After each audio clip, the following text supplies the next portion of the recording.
सिंधिया छोड़ रहे हैं बीजेपी, दे दिए बड़े संकेत। ट्विटर प्रोफाइल से बीजेपी का झंडा गायब, बायो में भी बीजेपी नहीं। कांग्रेस बोली महाराज के वसूलों पर आंच आ गई।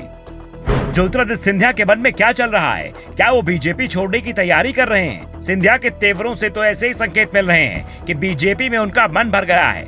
मध्य प्रदेश में कांग्रेस के तमाम दिग्गज नेता दावा कर रहे थे कि सिंधिया समर्थक उनके दरवाजे पर पार्टी में वापसी की गुहार लगा रहे हैं, लेकिन अब ये सवाल उठ रहे हैं कि क्या इसमें ज्योतिरादित्य सिंधिया भी शामिल हो गए हैं? क्या ज्योतिरादित्य सिंधिया फिर से कांग्रेस की ओर रुख करने वाले हैं? क्या वे भाजपा छोड़कर कांग्रेस में शामिल हो जाएंगे? मध्य प्रदेश में इस समय ये चर्चाएं जोर शोर से चल रही हैं और चर्चाएं शुरू हुई हैं ज्योतिरादित्य सिंधिया के उठाए कदम से। ज्योतिरादित्य सिंधिया ने अपने ट्विटर प्रोफाइल से भगवा रंग झंडा नाम हटा दिया है। इसके बाद से ही पूछा जा रहा है क्या सिंधिया कुछ बड़ा करने वाले हैं? क्यों सिंधिया को बीजेपी में भी सम्मान नहीं मिल रहा है? 3 साल पहले जब सिंधिया ने कांग्रेस छोड़ी थी तो उन्होंने इसी तरह से अपने सोशल मीडिया प्लेटफॉर्म में सबसे पहले कांग्रेस का झंडा, नाम और संकेत हटा दिए थे और खुद को क्रिकेट का प्रशंसक बताया था। और कुछ वैसे ही संकेत इस बार भी ज्योतिरादित्य सिंधिया देते दिखाई दे रहे हैं। वैसे अगर सिंधिया ने कोई फैसला किया तो दिल्ली के स्तर पर ही होगा। प्रदेश के नेताओं को शायद खबर भी नहीं मिलेगी, लेकिन मध्य प्रदेश में इसकी चर्चाएं जरूर शुरू हो गई हैं और सिंधिया के कांग्रेस में आने के इस कयासों को हवा दी है ग्वालियर संभाग के प्रवक्ता धर्मेंद्र शर्मा ने। उन्होंने सिंधिया के ट्विटर बायो का स्क्रीनशॉट अपने अकाउंट पर पोस्ट करते हुए लिखा, भाजपा में बड़ी बगावत की तैयारी, सिंधिया ने भाजपा छोड़ने का मन बनाया। अपने ट्विटर प्रोफाइल से भाजपा का झंडा, रंग, नाम सब कुछ हटाया।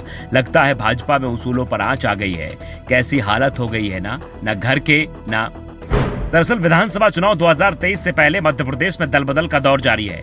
कई बड़े चेहरे कांग्रेस और भाजपा और कई भाजपा छोड़कर कांग्रेस में शामिल हुए हैं। इसी बीच ज्योतिरादित्य सिंधिया को लेकर नए कयास लगने शुरू हो गए हैं।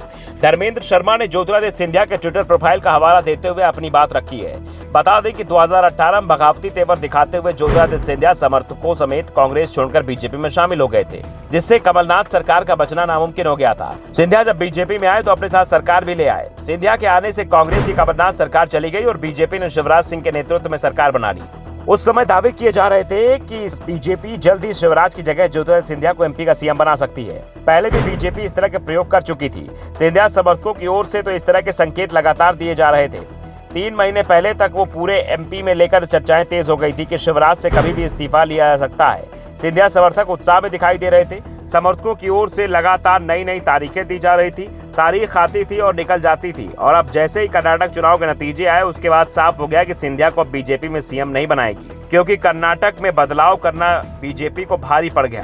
साथ ही सिंधिया समर्थकों को टिकट मिलना भी मुश्किल दिखाई दे रहा है, क्योंकि कर्नाटक में जितने भी दल बदलुओं को बीजेपी ने टिकट दिया था उनमें से अधिकांश लोग चुनाव हार गए। ऐसे में सवाल उठ रहा है कि कांग्रेस से बीजेपी में आए सिंधिया समर्थकों को भी टिकट दिया गया तो वो चुनाव हार सकते हैं और इसी के चलते सिंधिया दबाव में दिखाई दे रहे हैं और सवाल उठ रहे हैं कि सिंधिया का मन बदल रहा है। ब्यूरो रिपोर्ट, द नव दर्पण न्यूज।